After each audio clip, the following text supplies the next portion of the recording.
Merci Samuel. Juste, j'ai pas participé au documentaire. Hein. J'ai participé à une émission, mais au documentaire à celui-là en particulier, j'ai pas participé à d'autres documentaires.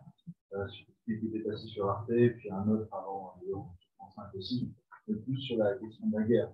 Là, le documentaire sur la chaîne qui est passé sur la chaîne parlementaire, et auparavant sur France 2 d'ailleurs, avec Benjamin Stora et Jean-Marc Ménamou, qui sont les deux co-réalisateurs et écrivains, scénaristes de documentaire. Justement, effectivement, ce qui est vraiment intéressant dans ce documentaire-là, et ce dont j'ai eu l'occasion de parler d'ailleurs avec Benjamin aussi, c'est le fait qu'il y a cette dimension longue. Cette dimension longue, c'est vrai que par rapport à la question algérienne, on l'oublie souvent et on est souvent focalisé finalement plutôt sur la fin de la période, à savoir la guerre d'Algérie. Et c'est un peu par ce biais-là qu'on est tous un peu rentrés aussi dans cette histoire-là. C'était vraiment cette question de la guerre d'indépendance qui mobilisait beaucoup. Mais finalement, la dimension longue, finalement, c'est vrai qu'elle a été longtemps occupée. Maintenant, il y a vraiment un retour là-dessus, justement aussi, pour essayer de comprendre les causes aussi de la violence de la décolonisation. Parce que finalement, la violence de la guerre de décolonisation correspond aussi à cette longue durée, et qui d'ailleurs, on peut reprendre un petit peu et faire le lien aussi avec les interventions précédentes, qui finalement sont liées aussi à la période coloniale, parce que, à la période par exemple de l'esclavage. Puisque là, en fait, on est avant la fin le début de la colonisation algérienne se fait avant la fin de l'esclavage. Et donc, finalement, on est dans une position par rapport à l'Algérie de colonisation qui est ancienne. Elle n'est pas aussi ancienne, évidemment, que les colonisations des Antilles et des autres premiers moments de colonisation, l'Inde et les Amériques surtout. Mais on est aussi dans une période finalement voilà, intermédiaire et avant la deuxième période de colonisation, celle des années 1880 essentiellement. Donc là, finalement, ça fait un entre-deux finalement par rapport à la question algérienne, qui fait qu'il y a vraiment une particularité aussi de l'Algérie par rapport à ça, et avec beaucoup aussi voilà, de rapports qui peuvent exister effectivement. Comment dire, après, d'un point de vue mémoriel, ça j'en ai tout à l'heure avec tout à fait raison, effectivement, d'un point de vue mémoriel, il y a eu la guerre d'indépendance algérienne a eu un écho ailleurs aussi, notamment dans les Antilles dans les années 60. Ouais. Mais voilà, pour revenir sur cette histoire peut-être longue avant de poursuivre sur les questions mémorielles, voilà, de poser un petit peu le débat avec cette histoire longue et avec le fait qu'on a ici, effectivement, comme tu l'as rappelé, allez, 50 années, effectivement, où il y a une conquête extrêmement violente qui s'est faite finalement aussi au plus partout. C'est-à-dire qu'au départ, finalement, c'est l'invention d'un système colonial qui se fait en fait en Algérie. C'est-à-dire qu'au départ, ce n'est pas quelque chose qui est pensé. Il y a une guerre en tant que telle, mais la conquête se pense au fur et à mesure. Et au départ, on est dans un système qui veut simplement poursuivre un petit peu la conquête sans savoir finalement s'il y a ce qu'on appelle la conquête, la colonisation totale ou partielle de l'Algérie. Et donc ça se fait au fur et à mesure. Et c'est quand ça se décide d'avoir cette colonisation totale, complète finalement, et c'est le moment où Bugeaud, en fait, le maréchal Bugeaud, va entrer en œuvre véritablement et va faire cette politique de la ferme volée qui a été extrêmement violente en Algérie. Donc, ça, au cours des années 1840 essentiellement, donc jusqu'à la reddition d'Abdelkader en 1847. En tant que tel. Voilà, donc avec des choses qui ont été donc effectivement extrêmement violentes et après complètement recouvertes finalement jusqu'à une période beaucoup plus récente en tant que telle. Alors, ça c'est une première chose, effectivement cette conquête-là. Par contre, comme le disait Charles Romanat tout à l'heure, il y a des choses qui sont aussi, enfin, dans l'histoire, finalement assez complexes en tant que telles. Et cette période-là, finalement aussi, plus particulièrement la période en fait, qui suit, à savoir celle du Second Empire, avec Napoléon III, où là, finalement, il y a eu, sous un régime du sabre en tant que tel, sous un régime militaire, et pourtant, ce régime-là, finalement, a été beaucoup plus égalitaire par rapport aux indigènes et a essayé de contenir en fait la politique des colons. C'est notamment avec la figure d'Ismaël Urbain, qui était guyanais, métis, descendant d'esclaves, qui s'est converti à l'islam et qui, lui, était conseiller de Napoléon III. Voilà, comme quoi, en fait, c'est aussi une histoire qui est complexe de ce point de vue-là. Et donc, en tant que converti à l'islam, marié à une Algérienne et des descendants d'esclaves aussi, en fait, en fin de compte, il s'est heurté aussi aux colons et donc a été victime de racisme en tant que tel. Et donc, du coup, a aussi mis en place une politique finalement qui pouvait être plus égalitaire en tant que tel. Voilà, ça c'est une première.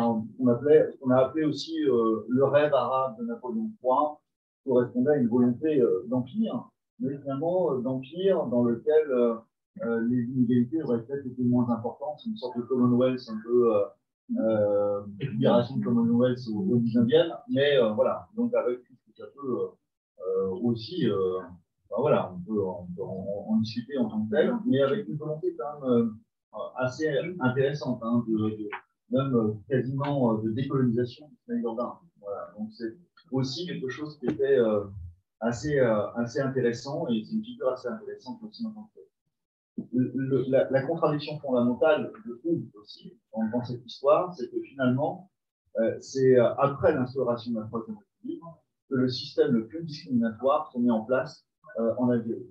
C'est la Troisième République, en fait. On connaît tous évidemment les positions de Jules Ferry, par exemple, hein, et son discours sur la colonisation. En Algérie, ça passe aussi par la mise en place, finalement, de la politique la plus favorable aux colons sous la Troisième République. Première chose, donc c'est là où les discriminations s'ancrent le plus, avec en particulier aussi le Code de l'indigénat, donc mis en place à partir de 1981, et qui va, là, même chose aussi, hein, l'Algérie, hein, en quelque sorte, dans la colonisation, fait figure un petit peu aussi de précurseur, de laboratoire.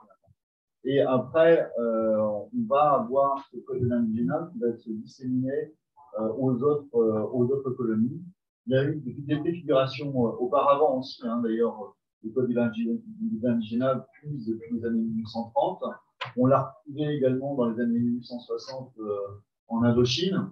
Mais voilà, il s'ancre véritablement en Algérie et après, donc, il se dissémine dans les autres colonies.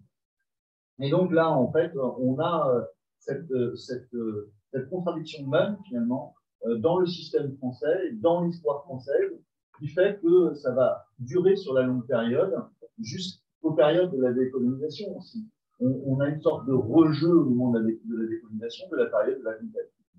Et donc, il y a des choses qui reviennent en tant que telles, avec ces mêmes contradictions-là, c'est-à-dire, on le sait maintenant, voilà, il faut continuer à le dire et à le redire, mais la position de Guy Mollet, finalement, leader de la SFIO, qui parle de guerre imbécile et sans issue, à plusieurs reprises, et qui finalement va faire plonger la France véritablement dans la guerre, et avec la mise en place finalement des pouvoirs spéciaux, qui va donner tout pouvoir à l'armée pour réprimer complètement au moment de la guerre d'indépendance. Donc là, on va dire que c'est aussi une même contradiction, finalement, c'est le même système discriminatoire que l'on va retrouver à cette période-là, finalement, dans la période de la décolonisation.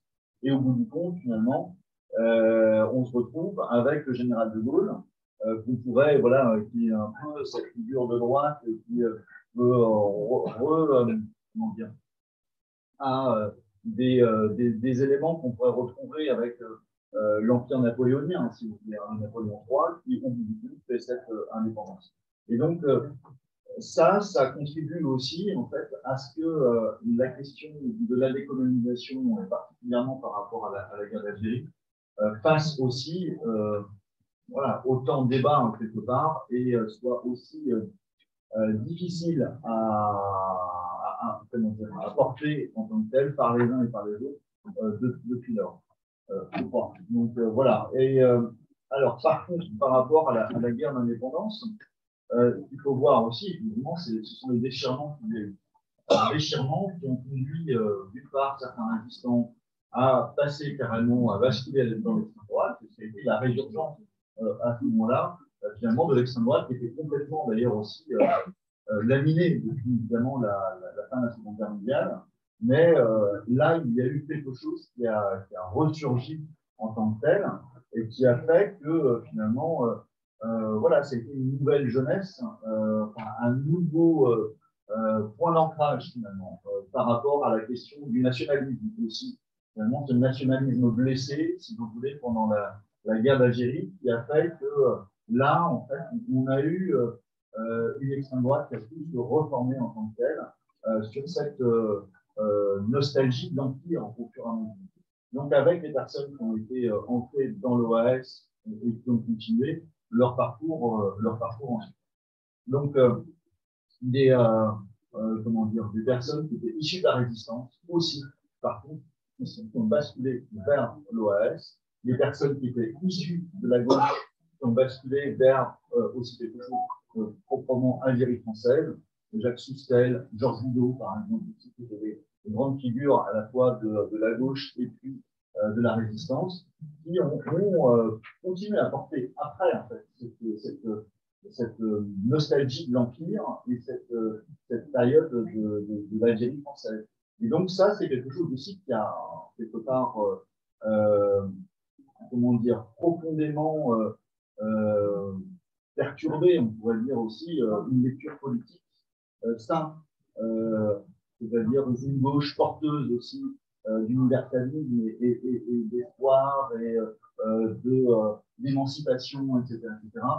Tout ça, finalement, avec cette partie-là aussi, c'est quelque chose qui a contribué à perturber, on va dire, cette effet en tant que tel, pendant longtemps, malheureusement.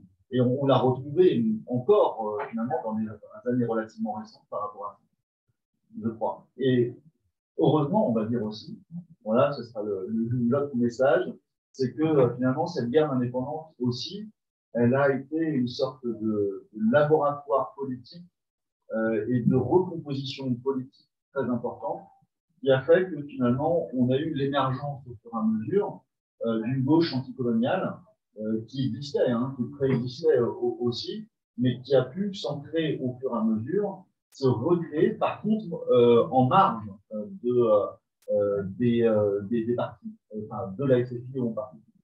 Et que ça a imposé finalement d'avoir une recomposition politique en tant que telle, avec justement à la fois des réseaux clandestins qui existaient, et puis finalement la création de nouveaux partis, notamment par exemple le Parti socialiste unifié. Et le PSU, en fait, s'est créé en 1960, en avril 1960, sur justement cette, comment dire, cette séparation, ce clivage fondamental par rapport à la guerre d'Algérie. C'est vraiment là que c'est créé.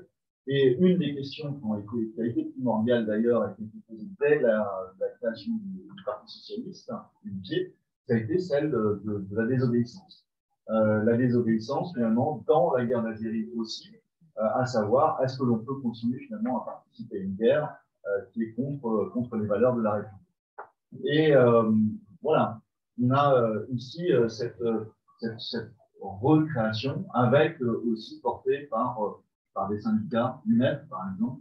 C'est le moment où l'UNEF s'autonomise véritablement par rapport aux autres syndicats et devient finalement moteur dans la lutte syndicale et on peut dire aussi dans la recomposition politique, si on veut, hein, politique et syndicale en tant que tel. Juste quelques mots peut-être par rapport à la mémoire. C'est-à-dire que dans les années qui ont suivi, on va retrouver évidemment ces différents éléments. L'extrême droite, j'en ai parlé, en fait, c'est la mise en place aussi des politiques racistes et des partis racistes, donc tout ce qui est aussi de l'ordre des discriminations et des transmissions racistes qui ont pu exister. Il y a d'une part dans les transmissions aussi, voilà, il y a plusieurs transmissions qui ont pu se mettre en place.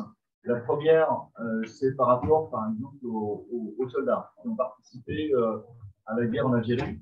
Alors, beaucoup, en fait, même chose, il faut éviter avoir une lecture complexe un peu des choses.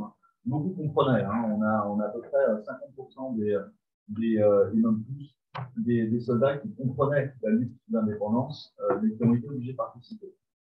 Par contre, c'est aussi, même parmi ces soldats-là, il y en a certains qui ont quand même aussi retiré des aspects de racisme en tant que tel. C'est pas parce qu'on est finalement favorable à l'indépendance de l'Algérie qu'on va être antiraciste en tant que tel. Et donc, il y a en fait, ça traverse les organisations d'anciens combattants aussi.